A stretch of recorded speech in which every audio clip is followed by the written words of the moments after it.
I am giving a makeover to this armoire. This chef robe was stored in a barn for years and it had a family of mice that lived inside. I began with giving it a much needed cleaning. Then I removed the cardboard cover over the cabinet door and removed the broken shelf inside. Then I nailed the front trim back on.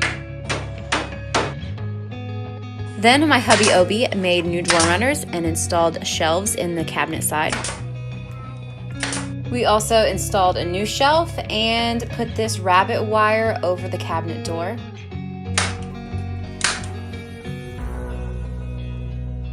From a mouse-filled chef robe to a beautiful pantry storage, this piece is ready for its new home and a new life.